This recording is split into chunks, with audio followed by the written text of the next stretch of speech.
Potentially landing on these already built ramps and moving up with them is a good play. You have this surface right there, though. Flob catching a player off guard, rotating in, and the lasers one down. The teammate looked like a bush directly inside, still Drac. Oh, did Drac land up top? Like, yeah, all the way up top. See, that's what I thought they were going to try to do. See, okay, so Drac did. You either float it on slowly, or I thought maybe you land up there and then build on in, take some of that zone damage, but then you get the high ground. If you're not getting an advantageous move on this, you're going to be a tough time. Look at this. See it right there on your screen. That's where we're headed next. These players know that. Flob and Drac, I like that they're making the move early here, going around the south side of this map. And that's, oh, it slides right on in. Sage not paying attention. That looks so clean. All around from that compact SMG. Taking him out of the game. However, his teammate, while Flob is making this move, Drac does get knocked, able to box him in. There's just no way. He's going to have to build against it and hope that the players above, if pressure is applied to them, Flob and Drac will be okay. But at this point, it's Braxton sitting up there the right side of the screen with the floor edit there, just taking shots through, and Drac does get eliminated. Flob on the very edge. Maybe slide down and try and build yourself. I got to say, with a name like that, I don't know if you caught the drift there. But most of the time, I mean, it says Dubs, ESP, FN, TTV, HAC. Chances are it's a salty 15-year-old, but that's life sometimes out here in Fortnite Battle Royale, Jack. Oh. You get it now? I'll explain later after cast. Don't worry, bud. Thanks. So what should I call them? Just Dubs? Yeah, let's go with that. All right, cool. Love that. His teammate Zombie down below dropping in the redeploy. Looked like the last charge of the redeploy gets caught off guard by a shotty blast there. Architect just underneath. Multiple players trying to crawl their way into the zone from the outside as everyone is maintaining forward movement with this rotation. Sugar Daddy Will. 2 elims so far, making 3. 1 HP damn, potentially 1 HP goes down there to Sugar Daddy Will. Another elimination.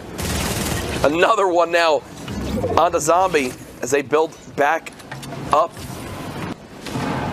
It's another elim that just came in as well. Now 7 eliminations. They're also top 5 in this game. Does he hit the pump shot? It does appear so. The spray comes in. Went down to 8 health, but gets a 50 HP on a limb. And now the build out begins. Ailey's all the way up top. Envy Soul, 1 layer above. And then the duo is playing the low ground this game. Kind of a little bit more rare of a situation to see. Ailey's has to watch out for how high up he is. Expected to maybe drop down 1 level as Kenshi also now at a 1 versus 2. I think Ailey's best chance here is to potentially get involved while the rest of these players are fighting. Those campfires going to come in clutch here, pushing himself back up to 100. It's not fast enough, though. A rocket from underneath drops him down, takes both campfires out. Only 52 HP. Didn't get a whole ton out of it. Maybe enough to make a difference, but we'll have to see here in just a second. Will, Kenshi all the way down below. Envy Soul fighting his way in, getting shot from above and potentially battling below. Gets the shot on Will, which is a knock. That's 3 solos at this point. Kenshi goes down to 1v1. Ailey's the top down on Envy Soul. Building out from underneath, looking for every opportunity to peek. Drops Ailey's down with the rocket, trying to bring him down to his height. Doesn't want to give him too much time up above. There we go. Falls in, and Ailey's goes down. Envy Soul with the shot there at the last second, and 4 eliminations and a victory royale. Silent sniper rifle in hand. Will Virtual take any shots? Doesn't appear so. It looks like they're going to make the call to move towards this zone right now as you're about to see the storm begin to close. Rotating down through Dusty. An opportunity to maybe farm up some wood like you see on your screen, but I always feel like if I spend too much time in the bowl, down underneath, under the canopy of all the trees, it's such a difficult spot to play sometimes. You're building with trees inside potentially your boxes. If you're trying to ramp up out of it, you're going to run it into some of these branches. You can't go any higher until you knock the trees down. Like they're doing right now. But as soon as they do, of being inside the divot itself, we never wanted to fight in there. As a quick shot comes in from Virtual. There you go. Cuts down the opponent right there. But yeah, the point I was getting at was like, yeah, it was like a ticking time bomb. You didn't want to spend too much time in there. Hence Legacy. He's made it on down, going to start to build on out. And from here, with this many builds, can freely tunnel unless there's someone right in front. And Jakeyman, unfortunately, finds the other end of his barrel of the shotgun. And look at the toys that they get to now play with. Heavy sniper rifle, legendary... heavy sniper rifle, yes. Legendary assault rifle. The only thing he's missing at this point is a trap inventory. That's something to write home about. It's sitting on nothing at this point. No spike traps, no poison traps, nothing to defend from potentially. If they do establish high ground, you want to have at least a set of accessories to put down on the ground in case somebody tries to drop in. You saw Rage Annex tried to go for the trap play there, getting caught off guard by Legacy and does not get it. Didn't get to place that final wall, so Legacy was not trapped in the box. They're getting to the later part of their matches now where they're realizing, hey, we're down by, let's say, 30 points, 40 points. If we're going to have any chance of getting this top spot, which is what everyone's really playing for, we've got to not only win, but we've got to pop off with the limbs, and that's what Legacy's doing right now, putting on a show in this late game. 4 eliminations. You see the middle right side of your screen there. Top 15 gets you 3 points. If you make it to top 10, you get 5 points total for placement. If you make it to top 5 duos remaining, you get 7 points. And if you get that Victory Royale, that is where the 10 points comes in. Oh gosh, on top of that, every elim is a single point, and now's the time. Legacy going for another elimination, having to wall himself off from any explosive potentially dropping from above. Guap is down there. Legacy's duo, Baby Cakes, gets eliminated, and we have 8 players with 7 total teams, which means there's only 1 duo remaining. And they're on the mid ground right now. Virtual and Bronana. Currently just sitting just above the tree line. Professor Guap on the low ground right now, still with a ton of builds to their name. You see Virtual on the top right of your screen, only with 10 total builds. Unfortunately for Virtual, teammate Bronana does go down, and now it's going to be all solos, it looks like, left in this game. Has his bait off guard, the shot. Trying to rotate in, Guap looking for another one, and does get it. Legacy goes down as well. 4 players, 3 teams total, which means there's still that 1 duo in there. Yep. And they're pushing their way down. Vito goes down to 1v1, Jack. Virtual versus Professor Guap. Professor Guap trying to muscle on through these metal builds. And it looks like Professor Guap wants to contend for this high ground right now. Trying to build on up. Virtual doing a good job of at least blocking out that area for the moment. Hits it with a cone, just continuing to blanket out the ceiling. But here's the thing. Only 8 builds left. On the other hand, you've got Professor Guap with more than enough to build battle this fight on up. But the question is, does Professor Guap realize how little builds remain for Virtual? There's no real way of knowing. From their side, shots and damage being traded. Professor Guap now having to push on up. The spin whiffs the pump that he needed. Another challenge comes on through. There it finally is for Professor Guap. You know, right there, his heart probably sank when he missed that first pump shot when he had the clean chance. I'd like to imagine that these players, which Hazel and Mikey is the best, which that's his name, is Mikey is the best, self-proclaimed best. Like right there, wait for an opportunity, someone's exposed, jumping up and down on top of the gas station. The knock does occur, and that elimination is finished. Oh. Boo also exposed on top of the gas station. Not a very player-friendly location, it seems. Menace gets knocked. Witch Hazel literally sitting in this window, repeatedly lasering players. 3 elims now. All 3 of those knocks got finished. And remember, this is helping move them towards the top 15 for placement. So I literally mentioned this is their best chance to go for elims right now because they're already set up. They recognize that as well. The sign of a great, literally anyone can make the next big play is one of the most challenging things in all of competitive gaming. Oh my gosh, did that rocket connect? It looked like the rebuild happened at just barely the last second with an SMG as the spray weapon to knock. Well, he's on white health. Yeah, I think the reason why they tunnel visioned that spray so hard was because it connected on through with the rocket. They get the knock. Now they'll move. They know they have 1 more elimination coming on in. There it is. Mo1K does drop. 2 eliminations now for this duo as they're just going to float on towards the zone. Congratulations, they made it to the top 15. Placement points for everybody that's still left alive here. Not only a few ballers left at this point.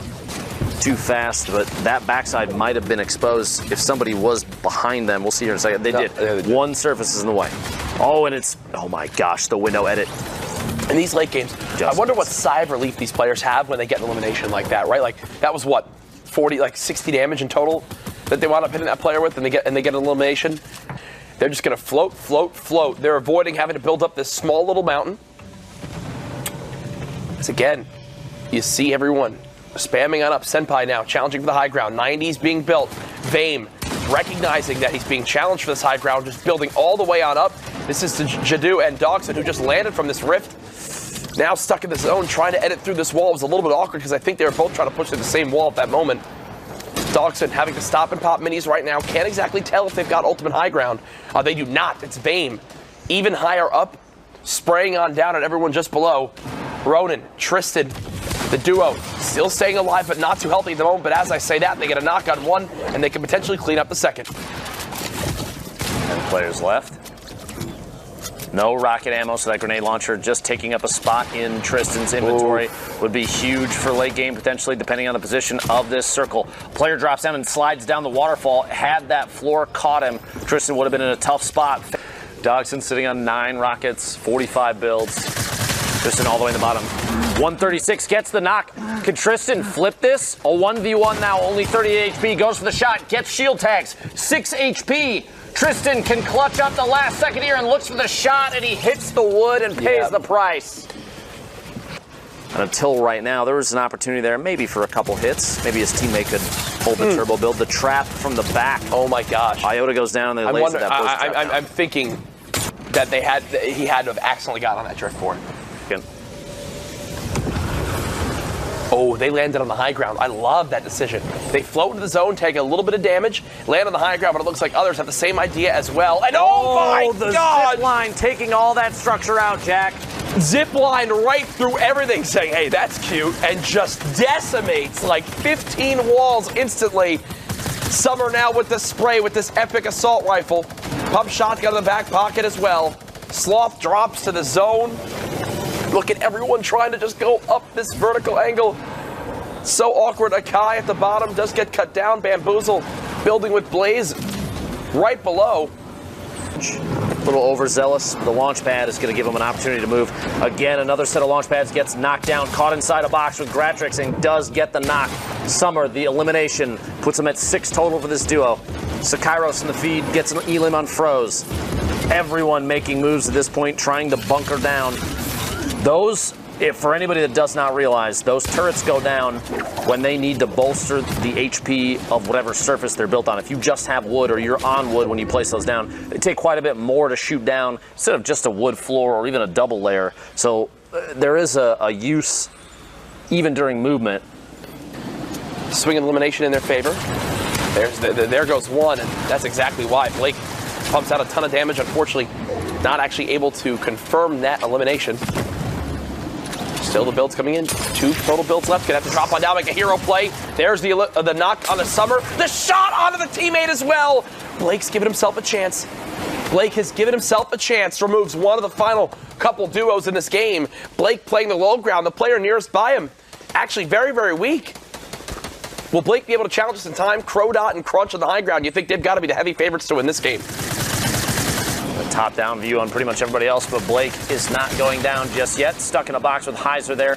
Quite a bit of damage shared between the two of them, and hopefully does not get caught from the side. So quite a bit there. Basically one shot at this point. If Blake gets caught off guard, that's going to be it. And he does feed some HP. Looks like the Heiser inside the box. Crodot and Crunch on the outside. Take out Heiser. A 2v1 inside the box, and that's the end. The bow and slow-mo. The boom shot. Sharky and his duo, Fartman 231-283-113. Hey, not to be confused with Fartman 231-283-112. They had a falling out a couple of years back. Sharky with their first pair of elims this game. At certain moments, there are so many things happening that you have to start spinning like a top and looking around you for any kind of any rotation, any movement from the trap on the wall. Goodness. Braxton catches a fly there on the move. And with the zone at his back, knows he's got to continue to push forward seamlessly. Cone on the top to trap the player in. The walls on each side, the trap doing the instant 150 damage. That was one of the cleanest trap maneuvers I've seen all weekend. That was the cleanest trap maneuver I've seen all weekend. I see the right side of your screen. We've reminded you in the past, got to make sure you know exactly what's happening in terms of scoring. We have 15 duos left in this game, which means every single team in here has picked up 3 more points. Everybody that makes it to the top 10 duos remaining gets another 2 on top of that, which puts it at 5 placement. There's, 5 ballers still on the ground. Destroyer staying alive, the lone player on that ultimate low ground right now without having one of those vehicles. So the Rift, bottom left corner, picks a bunch of players up. Players literally running at the Rift, avoiding shooting. Look at all the ballers up behind. Dubs up top with Zombie. Destroyer off that Rift, plays the high ground, and now Trev frags, goes down. And it looks like that could be coming soon. 9 players left. Down to the low ground we go. 6 elims, 7 elims for Tanks and Thomas. The very bottom of the map right now, just playing above the lava. Don't want to take any damage. They do catch Bebop on the way down, put him inside a little box and take him out of the game. 8 eliminations. 4 duos left, dropping in trying to get the materials. It looks like Thomas's duo gets caught in the lava. Quite a bit of single point damage outside in the storm down. You're going to have to build and catch themselves. You don't want to touch that for too long because it does push you around. That's the bigger threat of all, not the little one tick it does. One tick is fine. Yeah. Spending any second in the storm is tough. Dubs on the high ground with Zombie. Juckman on mid ground with his duo. And then you've obviously got Ty all the way down low. The zone slowly closing in. Someone just pop a rift? That sound like, oh yeah. Somebody's all the way up top above. Ty get a layer on the floor waiting. As soon as he is at a point where storm Is it everybody? Oh, it pulled everybody. Ty is going to spray up. Ty trying to spray on up right now. I don't think Ty realized until it was too late. If he finishes that, he'll get the 50. He does. The storm might claim everybody else. Did Ty Tanks just win this game? It's going to be a 1v1. Ty Tanks just wins the game. Got it. That rift took every other player with them and gave him the opportunity to look up and left-click his way to victory. 11 eliminations. 8 total limbs. He just walked onto a stack of something. And did just get those materials from the ground. Lock goes down. 3 shots for TG there. He's catching players on rotation. Needs this help so bad. Needs this help to pop in so bad. Oh, he's got to catch that left side. Be very careful. The outside gets a 55 shield, catches it with a ramp. Oh, no. The ramp might punish him. And the health comes in. My God. Typical Gamer is not dead yet. The HP comes in from the knock earlier on and saves Typical Gamer on the last tick. Another elimination. That one on to Girl. TG still in this game. Materials now earned as well. The player's getting rezzed because the zone moved straight back the same way. I do not believe Typical Gamer does not get the elimination right there because of how the zone just moved. Heartbreaking in these final zones, but hey. But he's still in this. It's not done yet. TG moving forward, trying to carry this duo to a victory. No, and they come back to bite him. Player he got a knock on earlier makes him pay the price. Look at how high up, though. Yep. AZ and Dominator dropping their way down now, but they can step forward, catches AZN off guard. The shot, France gets the elimination. 144 total now. Gosh, still on 0 elims. Goes down there, full HP. He is fighting somebody as his duo France is kind of bunkering up above. Gets the shot and Keo gets caught off guard. 3 players for the drop in and Dominator as France is descending from the sky. Picks up. Are in. The winner moving to New York City is Arkham and Falconer. Congratulations. And this one went down to the wire. Last few moments, it was insane. I thought Rux and Pika had it. I thought they were close. Kaizui and Cloud shot up as well. Aiden and Sean, they went down in the ranking and then shot back up. Just insanity across the board. But Sundown, I guess tell us a little bit about Arkham and Falconer. We've seen their names before in the competitions, but now the whole world's going to see them perform on the world stage. Yeah, so I've talked about the Bloom Boys before. It's where Riverson ended up coming from. Persecute as well was one of those players. It was kind of a team of, I call them like either homeless or orphanage players, ones who don't necessarily have a group. And they end up then banding together, forming their own thing, and kind of bringing each other up. And we've seen this before. I think No Clout was another early example of it, where players just kind of band together, start practicing, start working through their mechanics, and then all of a sudden they're rising up there. Falconer, a prime example of that. And Arkham, another one of the younger players, 15 years old, coming out, had previously been duoed with Conjurings. So him and Falconer just started playing together. Arkham and Falconer, you add your name to this prestigious list of players that will be playing on the biggest stage esports, competitive Fortnite, whatever it may be, has ever seen. The stakes are high, but I have no doubt in my mind that all these players and the ones that will be joining them in the weeks ahead